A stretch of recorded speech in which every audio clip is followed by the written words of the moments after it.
참으로 귀한 것은 얻기가 쉽지 않습니다. 대개는 오랜 희생과 고난이 많이 따릅니다. 특히 또 해방과 자유에 대한 그런 것을 누리기 위해서는 참으로 우리가 많은 것을 희생하고 노력해야 되는 것들이 많이 있습니다. 우리나라 민주화도 마찬가지 아니겠습니까? 민주화를 쟁취하기 위해서 군부 시절에 얼마나 항쟁을 했습니까? 그죠? 수많은 사람이 피를 흘려가면서 투옥되기도 하고 체류탄에 맞기도 하고, 그래서 또 특히 대학생들이 학교를 박차로 나와서 민주화 투쟁을 열심히 노력했죠. 그래서 많은 젊은이들이 감옥에 들어락날아락하고 또 고문도 당하고 목숨을 잃었습니다. 이렇게 민주화가 이루어진 게 그대로 이루어진 게 아니잖아요. 그죠? 그런데 지금 민주화를 그 당시 이루었던 그 많은 사람들이 지금은 많은 칭찬을 받고 지금 존경을 받고 이래서 또 그들이 또 정치를 또 하는 그런 시대가 또 지금 이 시대가인 것 같습니다. 실은 민주화, 이 자유를 얻기에는 참으로 많은 희생이 필요합니다. 소중하고 중요한 것을 얻기 위해서는 이렇게 엄청난 우리 희생과 노력이 필요한 것들이 많이 있는 것입니다. 그런데 아무리 희생하고 노력을 해도 도저히 스스로 이룰 수 없는 것들이 세상에 많이 있습니다. 도처에 많이 있어요. 존 뉴턴이라는 사람이 있었습니다. 그는 1725년 영국 런던에서 태어났습니다. 독실한 신앙의 어머니로부터 성경과 찬송을 배우며 자랐지만 어머니가 일찍 세상을 떠나는 바람에 신앙도 함께 잃어버렸습니다. 그는 11살 때 선원인 아버지를 따라 배를 탔고 결국 아프리카 흑인들을 수송하는 노예선의 선장이 되었습니다. 악명 높은 선장이 되었습니다. 사람 잡아먹을 사람으로 불릴 정도로 노예들을 아주 잔인하게 다루었습니다. 그런데 그는 1748년 노예 수송선을 타고 항해하다가 엄청난 폭풍우를 만납니다. 생명의 위협을 받아 절박한 순간이었습니다. 그는 죽음의 문턱에서 무릎을 꿇고 하나님을 의지했습니다. 하나님께 기도했습니다. 자신의 모든 죄악을 낱낱이 자백하고 눈물을 흘리면서 고백했습니다. 그러자 하나님께서 기적을 베풀어 주셨죠. 그래서 폭풍우가 멈추고 그가 목숨을 건지는 그런 놀라운 기적적인 그런 사건이 있었습니다. 그는 그때를 회고하면서 그날 주님께서 기고만장한 저를 끌어내시고 깊은 물속에서 저를 건져주셨습니다. 이런 고백을 했습니다. 이 존 뉴턴이 바로 그 유명한 어메이징 그레이스, 그죠? 어메이징 그레이스. 그 찬송가를 작사한 분이에요. 그는 회개하고 하나님께 헌신한 결과 이런 놀라운 찬송을 작사를 한 것이죠. 우리 한번 읽어볼까요? 305장. 1절만 한번 해보겠습니다. 305장입니다. 무반주를 하죠, 뭐. 피아노 반주님이 딱 이렇게 앉으시면은 반주를 치겠는데, 반주님께서 자리에 앉으시니까. 305장 1절로 시작. 나 같은 죄인 살리련 주원의 놀라워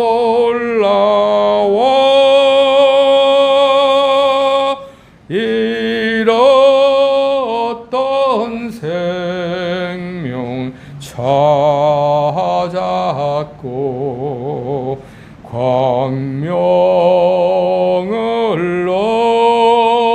얻었네. 2절, 3절, 4절, 9, 9절 정말 은혜로운 찬송이죠. 하나님의 은혜로 존 뉴턴이 구조받은 것입니다. 자기 노력도 없이 하나님께서 구조해 주신 거예요. 오늘 본문이 바로 애굽의 노예에서 도저히 벗어날 수 없는 그런 고통 가운데 있는 이스라엘 백성들이 놀라운 해방을 얻는 그런 본문을, 그런 내용을 실은 본문입니다. 어떻게 해서 하나님께서 이렇게 놀라운 해방을 해 주셨는지 오늘 함께 한 두 가지만 살펴보고 은혜 받고자 합니다. 첫째는 가장 값진 것을 드림으로 해방을 맞이하였다라고 말씀할 수 있습니다. 이스라엘 백성이죠. 하나님 백성 아브라함, 이삭, 그리고 야곱. 오늘 야곱이죠. 야곱이 오늘 이스라엘의 야곱이 개명해서 이스라엘이 됐어요. 이스라엘 자손입니다. 그 이스라엘 자손들은 기근으로 말미암아 애굽으로 다 이주해야 됐어요. 그 당시에 살기 위해서는.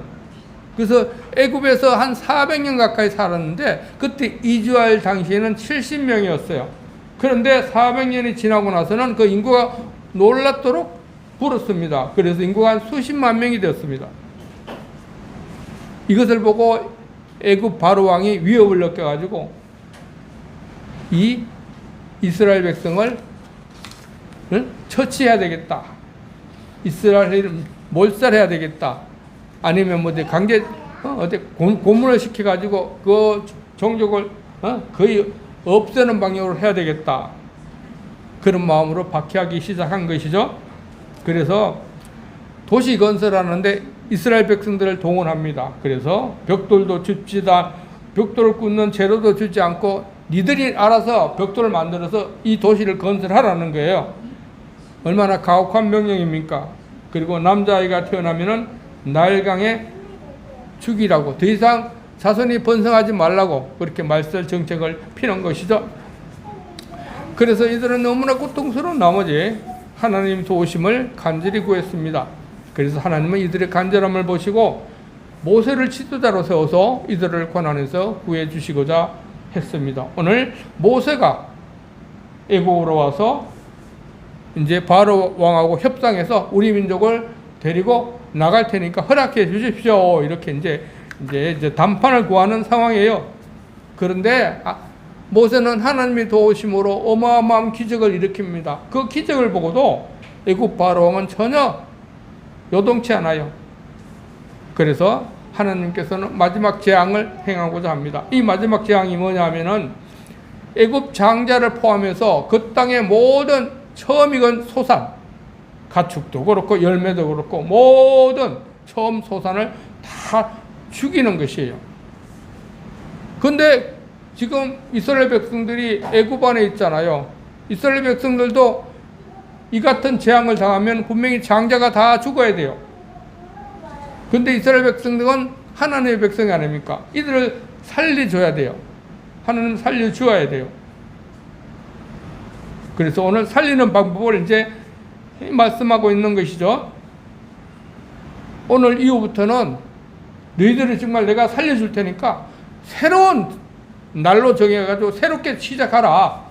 역사적인 위대한 날이니까 오늘부터 새롭게 시작하라 라고 말씀을 일러주시고 가정당 어린 양 한 마리를 잡아라는 것이에요. 10일에 첫 달 10일에 어린 양 하나를 준비해 놓으라는 것이에요.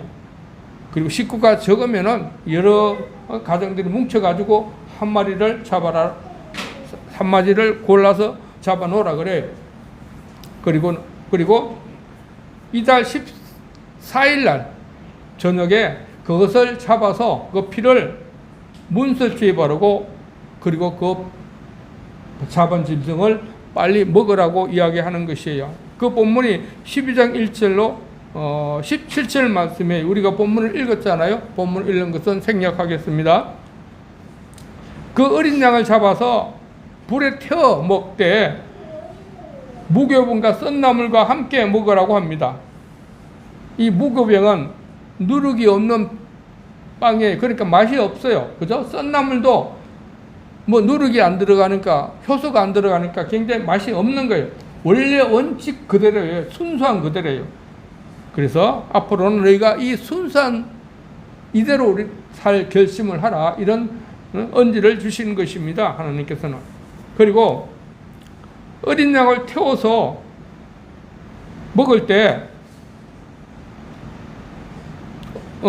고기도 그냥 먹지 말고 저녁을 먹을 때 태워 먹으라는 것입니다. 태워 먹으라는 것이. 삶아 먹지 말고 이렇게 그대로 먹으라는 것이에요. 불순물이 섞이지 않게 그대로 먹으라는 거예요. 그리고 어린 양을 먹을 때 그 잡아서 태워 먹을 때 띠에 허리를 두르고 신발을 신고 급히 먹을 것을 요구합니다. 서서 먹으라는 것입니다. 서서. 곧 이걸 재난이 이제 다가오니까 그 재앙을 대비하기 위해서 속히 도망갈 준비를, 도피할 준비를 하라는 것이 머뭇거리지 말고 하나님의 말씀만 듣고 온전히 순종하며 나아가라는 그런 내용입니다. 여기서 주목할 것은 어린 양이에요. 어린 양. 흠없는 어린 양이에요. 흠없는 어린 양은 어떤 것입니까? 1년 된 수약이나 염소, 수약, 1년 된 것, 흠 없는 1년 된 것, 이 흠 없이 1년 된 것이 양고기 중에서 제일 맛있는 그런 가축이라 그래요. 그러니까 가장 값지고 가장 값이 많이 나갑니다. 그리고 가장 건강하고 온전합니다. 그리고 이 유목사에서는 어린 양 한 마리가 이 가정의 얼마나 소중한 재산입니다. 어린 양이. 이 유목사에서 정말 가장 소중한 재산이라 해도 마찬가지예요. 이 어린 양이 커서 결국 큰 일을, 많은 일을 해주지 않습니까? 많은 보답을 줍니다. 그런데 이것을 잡으라는 것입니다. 잡아가지고 그 피를 문설주에 바르라는 것이에요. 그러니까 가장 소중한 것이라도 하나님이 원하시면 내어주라는 말씀이에요. 이것은 신약에 와서 가장 귀하신 분 예수님을 상징하는 것이죠. 요한복음 1장 29절에요. 보라, 세상 죄를 지고 가는 하나님의 어린 양이로다. 어린 양이에요. 하나님. 하나님의 어린 양이에요. 하나님의 독생자예요. 진짜 하나님이 주신 하나밖에 없는 하나님의 독생자, 아주 귀한 아들이에요. 누구라 그런 죄도 없으신 분이에요. 가장 완벽한 인간이었습니다. 그런데 하나님은 이 예수님을 십자가에 못 박힌 제물로 사용하시잖아요. 십자가에 죽으라고 명령하시니까 예수님께서는 그대로 순종하여 자기 자신이 십자가에 죽었습니다. 인류를 살리기 위해서 죽으신 것이죠. 우리도 마찬가지예요. 하나님이 요구하시면 그 어느 것도 내어주는 믿음이 있어야 되는 것입니다. 그래야지 하나님이 그를 기뻐하시고 그를 축복하시고 그를 존귀 여기게 하십니다. 존귀케 하십니다. 아무리 중요하고 가치가 있다 하더라도 하나님이 요구하시면 내려놓는 그런 믿음이 필요한 것을 오늘 본문은 말씀하고 있는 것이에요. 내가 가진 중에서 가장 값진 것이 무엇이겠습니까? 뭐 아파트겠습니까? 테슬라 자동차겠습니까? 그거라도 하나님이 요구하시면 드리라는 것이에요. 그리고 내가 가진 은사 중에 가장 값진 은사가 무엇입니까? 찬양 은사입니까? 재정의 은사입니까? 아니면은 인간관계 은사입니까? 그 은사라도 하나님 원하시면 기꺼이 헌신하라는 것이에요. 그리고 내 가족 중에 가장 소중한 가족이 무엇이면 누굽니까? 내 아들입니까? 내 딸입니까? 하나님이 원하신다면 기꺼이 드리는, 기꺼이 하나님 일을 하도록 드리는 그런 것을 요구하는 것이 하나님의 마음이에요. 그렇게 할 때 하나님께서 놀라운 축복을 부여해 주신다는 것이죠. 우리가 너무나 잘 알고 있는 아브라함과 이삭 사건 아시잖아요. 하나님이 아브라함에게 아브라함의 믿음을 시험하는 것입니다. 그 시험이 무엇입니까? 성경에는 이렇게 말하고 있습니다. 네 아들 이삭을 번제로 드리라는 것입니다. 너무나 아유 내 아들을 어떻게 번제로 드려, 이건 도저히 할 수 없는 그런 것이잖아요. 상상할 수 없는 것이에요. 그런데 아브라함은 하나님을 온전히 믿었어요. 하나님께서 내가 헌신하면은 하나님께서 그 어떤 축복을 주실 것을 분명히 아브라함은 믿었어요. 그래서 아브라함과 함께 모리아산에 가서 이제 번제를 합니다. 번제단을 세우는데 이삭이 묻죠. 아버지, 번제단에 있는데 번제 드릴 짐승이 없네요. 그러면서 아버지는 이삭을 번제단에 묶었습니다. 그러자 하나님께서는 그만 풀어주어라 이렇게 말씀하셨죠. 멈춰라. 저기 보면은 내가 짐승을 준비하여 놓았다. 그리고 옆에 보니까 돌이켜 보니까 어떤 짐승이 염소가 그게 매여 있는 것이에요. 그걸로 짐승을 드리고 이삭은 온전히 풀려났습니다. 그 믿음을 보시고 하나님께서 이렇게 말씀하시죠. 네 아들 독자까지 내게 아끼지 아니하였으니 내가 너에게 큰 복을 주고 네 씨가 크게 번성하여 하늘의 별과 같고 바다의 모래와 같게 하리라. 이렇게 말씀하고 있습니다. 아브라함의 믿음을 보시고 하나님께서는 이렇게 놀라운 축복을 주셨다는 것입니다. 우리가 가장 소중한 것들을 하나님을 위해서 드리거나 하나님 위한 사역을 위해서 우리가 하고자 할 때 허락하고 하나님의 사역을 위해서 지원하고 이럴 때 하나님께서는 놀라운 축복을 그들에게 임하여 내려주신다는 말씀을 하고 있는 것입니다. 그러니까 무엇이든지 하나님이 요구하시면 기꺼이 내어놓는 믿음의 자세가 있기를 소망합니다. 우리의 믿음을 보시고 하나님은 그 믿음에 어마어마한 축복을 내려주신다는 것이죠. 그러므로 하나님이 원하시면 그 어떤 것도 드리고 지원하고 협력하는 하나님을 가장 우선으로 하는 삶을 사는 우리 모두가 될 수 있기를 원합니다. 하나님이 가장 기뻐하는 종으로 삶을 삼아서 인 종에게 주어는 축복의 삶을 풍성히 누릴 수 있는 우리 모두가 될 수 있기를 소망합니다. 두 번째,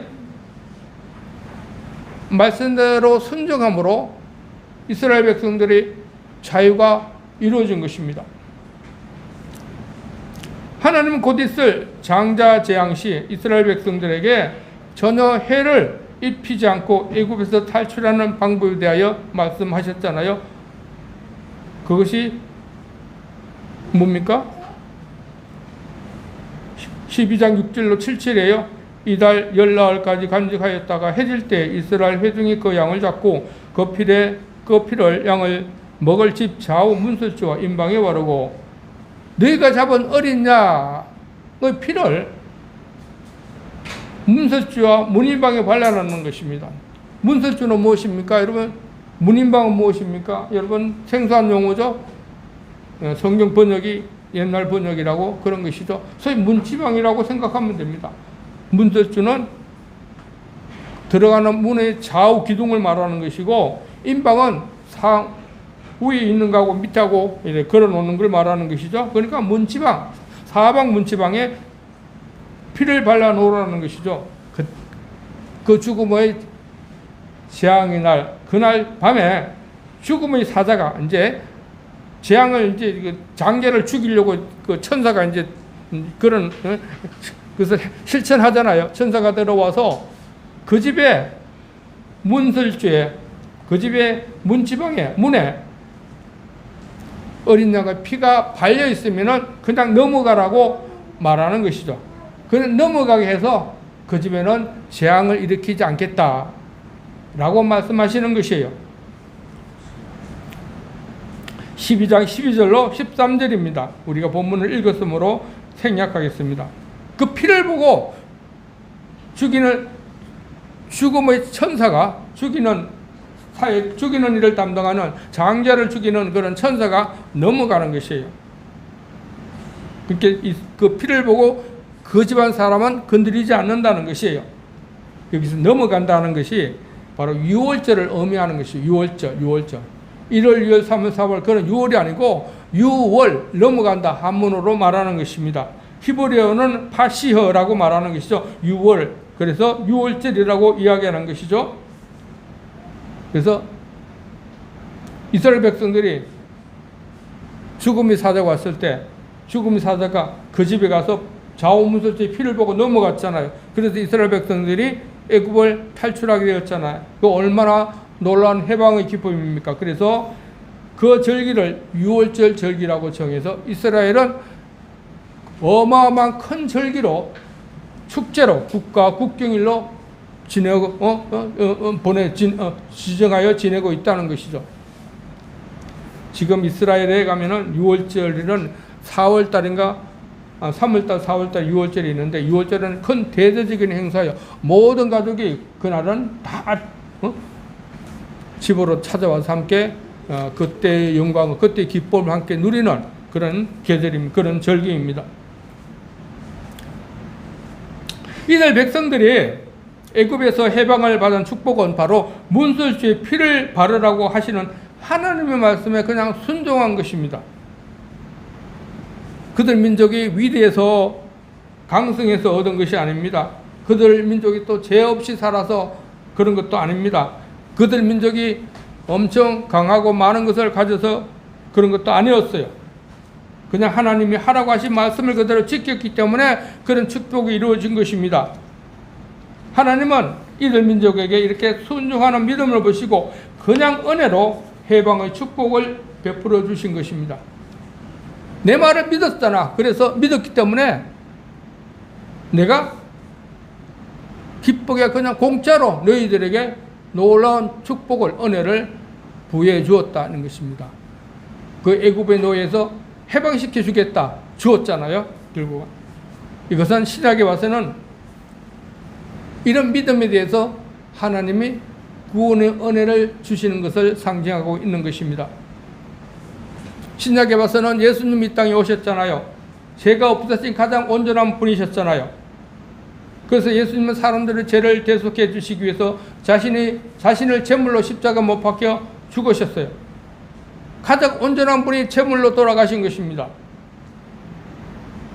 그래서 하나님은 이런 온전한 제물로 돌아가신 예수님을 믿으면 구원을 받게 해 주신다는 것입니다. 그냥 예수님을 믿을 때 너희가 구원을 얻게 해 주신다는 것입니다. 예수님을 믿을 때 하늘나라 가게 해 주신다는 것입니다. 예수님을 믿을 때 영원히 살게 해 주신다는 것입니다. 예수님을 믿을 때 죄가 사여져야지 우리가 하늘나라 가잖아요. 예수님을 믿을 때 죄를 사여 주신다는 것입니다. 여러분 죄를 한번 생각해 보십시오.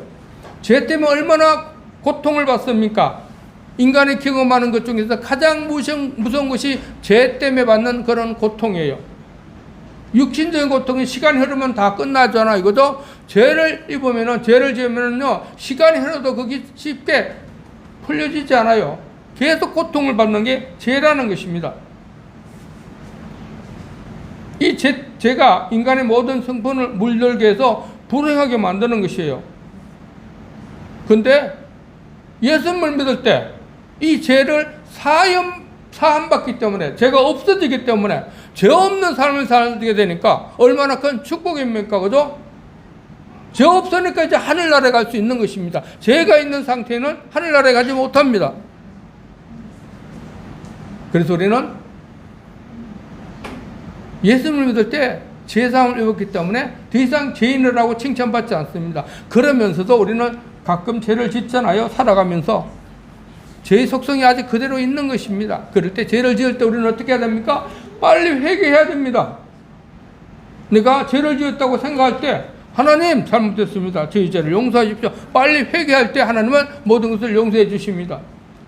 그것은 수시로 살아가면서 인간의 육체를 입을 때 지은 죄입니다. 원죄는 이미 여러분 안에서 사해졌기 때문에 하늘나라 가는 것은 문제 없는 것이죠. 로마서 3장 28절입니다. 그러므로 사람이 어렵다 하심을 얻는 것은 율법의 행위에 있지 않고 믿음으로 되는 줄 우리가 인정하노라. 에베소서 2장 8절. 우리는 너무나 잘 알죠. 한번 우리가 오늘 모처럼 모신 시온의 아버지께서 에베소서 2장 8절 한번 읽어볼까요? 큰 소리로. 에베소서 2장 8절입니다. 에베소서 2장 8절. 이게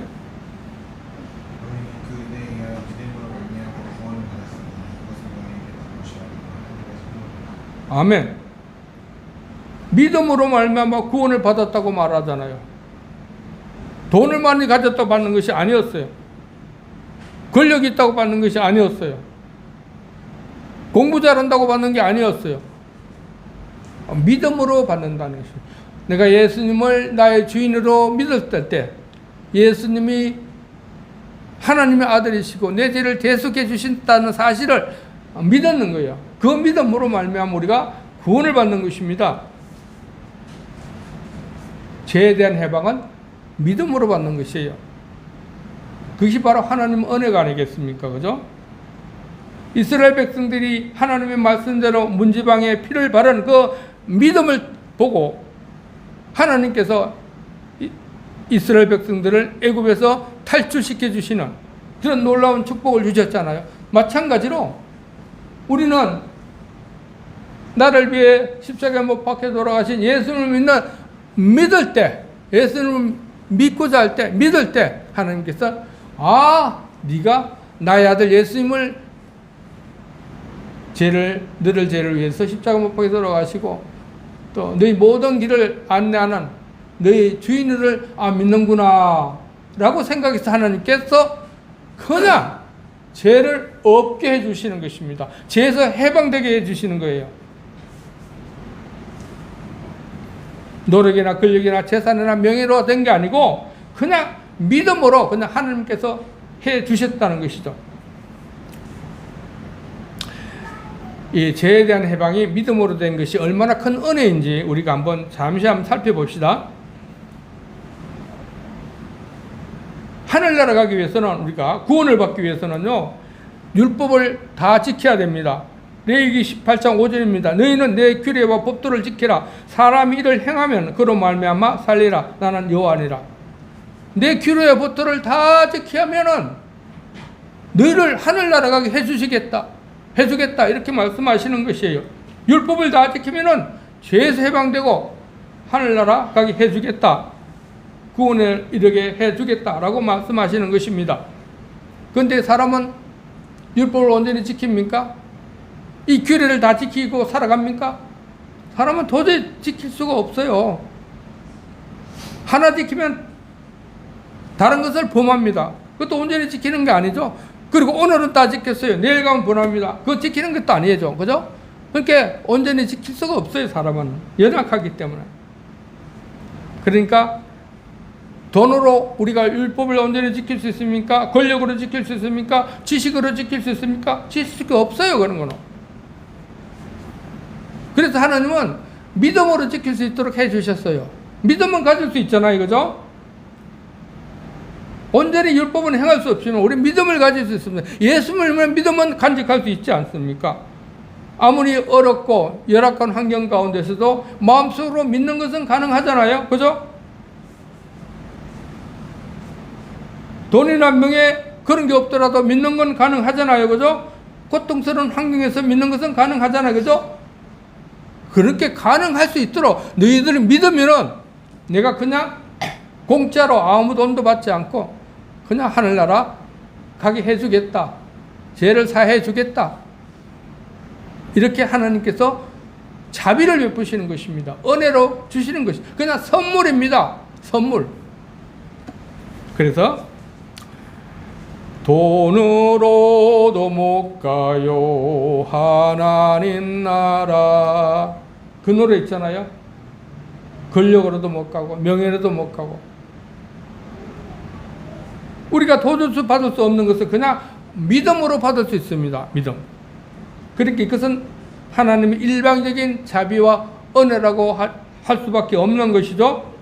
그러므로 우리 모두 마음으로 결단하여 예수님을 믿는 그래서 죄로부터 해방된 삶을 사는 우리 모두가 될 수 있기를 축복합니다.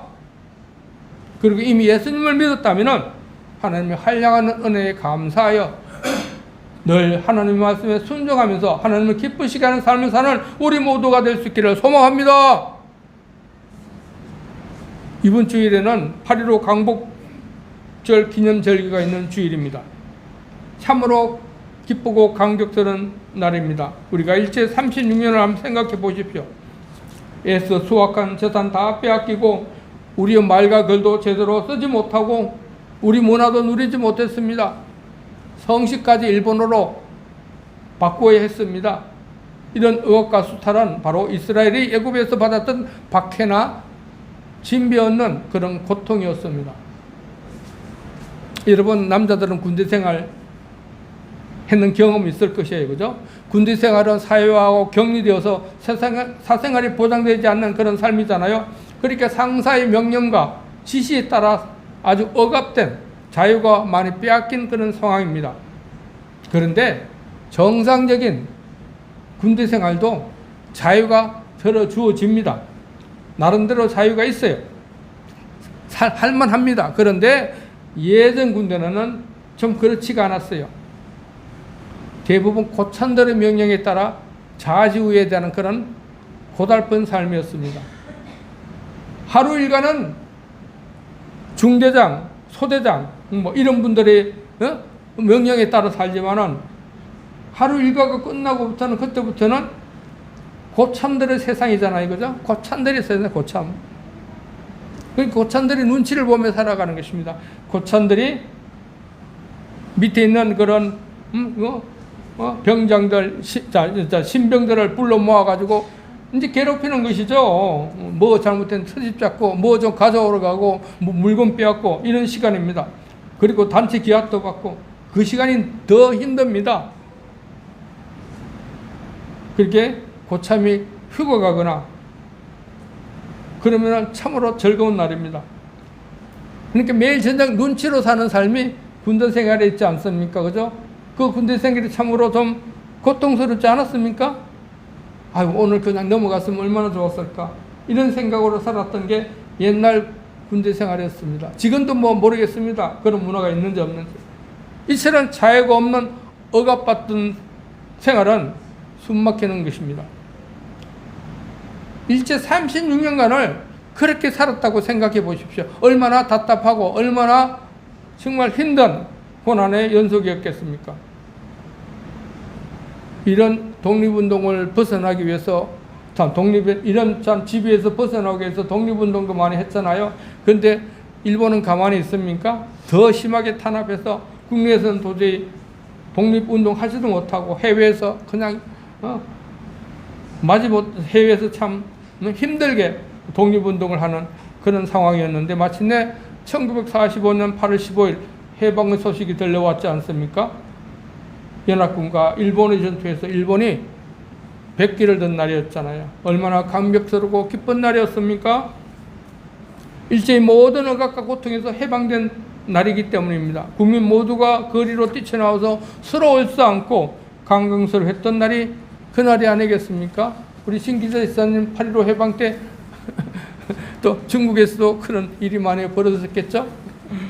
얼마나 감격하고 기쁜 날이었습니까?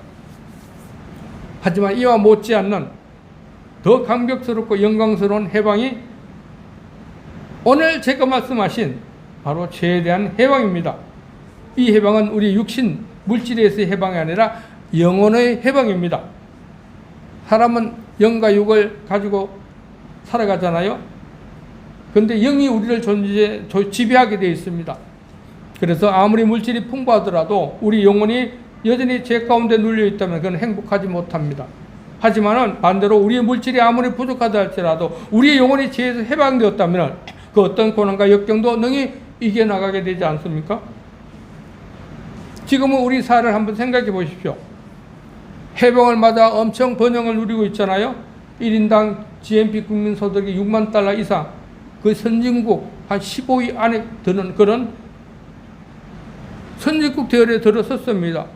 그런데 사회 각층에서는 여전히 고통받고 시름받는 자들이 많이 있지 않습니까? 사회 도취의 불화와 정쟁이 사라지지 않고 더 증가하는 경우가 많고 각종 범죄가 넘치고 있습니다. 그리고 절망과 자질로 스스로 목숨을 끊고 사는 자들도 계속 증가하고 있습니다. 물질적 풍요가 8.15 해방을 맞아서 물질적으로 누린 풍요가 정신적인 풍요로까지는 이루어지지 못하고 있다는 그런 사실을 방증하고 있는 것이죠. 그러니까 우리 모두에게 무엇보다 필요한 것이 무엇입니까? 정신적인 해방입니다. 영혼의 해방입니다. 죄로 물든 영이 해방되는 것입니다. 이 영혼이 고통스럽게 하는 죄에서 영혼을 고통스럽게 하면서 해방되는 그런 길이에요. 이런 영적 해방이 있어야지 우리가 쟁취한 모든 것들을 풍성히 누릴 수 있지 않습니까? 바로 이런 영적 해방을 누릴 수 있는 길이 바로 우리의 믿음입니다. 우리의 죄에 대한 예수님의 대속을 믿는 것입니다. 예수님이 나의 구주이심을 믿는 것입니다. 예수님 하나님의 아들로 오셔서 나의 죄를 위해서 십자가 못 박혀 돌아가셨다는 것을 믿는 것입니다. 예수님을 나의 구주로 영접하는 길입니다. 이것이 바로 영혼을 해방시키는 길입니다. 죄에 대한 해방의 길입니다. 우리 모두 광복절 정말 너무나 기쁜 감격스러운 이 기쁨을 되새기면서 무엇보다도 중요한 영혼의 영적 해방의 기쁨도 누릴 수 있는 우리 모두가 되시길 바랍니다. 그리하여 8.15 해방의 기쁨에 예수를 믿어서 영혼의 해방의 기쁨을 더하면은 우리의 삶은 얼마나 풍족하고 만족스럽고 감격스럽고 풍성한 삶이 되지 않겠습니까? 우리 모두 이런 8.15 해방의 기쁨에다가 영적 해방 기쁨을 더하여서 이 땅에 풍성한 삶을 누리는 우리 영육간의 강건함을 누리는 그런 삶을 사는 우리 모두가 될 수 있기를 축복합니다. 기도하겠습니다. 하나님 아버지, 오늘 8.15 강복절을 맞아 정말 감격스러운 그런 절기로 모두가 기뻐하고 감사하며 그날의 기쁨을 한번 다시 되새기는 귀한 절기입니다. 하지만은 이 육신의 해방에서만 온전히 누릴 수 있지는 못함을 오늘 성경은 말씀하고 있습니다. 무엇보다도 중요한 것은 영혼의 해방이라고 말씀하셨습니다. 죄에 대한 해방이 있어야지 우리가 쟁취한 8.15 기쁨과 더불어 많은 것들을 함께 풍성히 누릴 수 있다고 오늘 성경은 말씀하고 있습니다.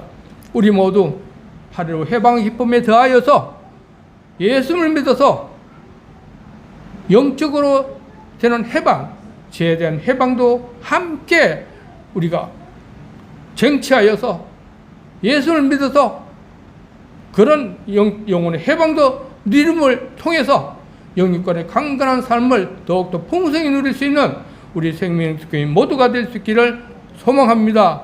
예수님 이름으로 기도하옵나이다. 아멘.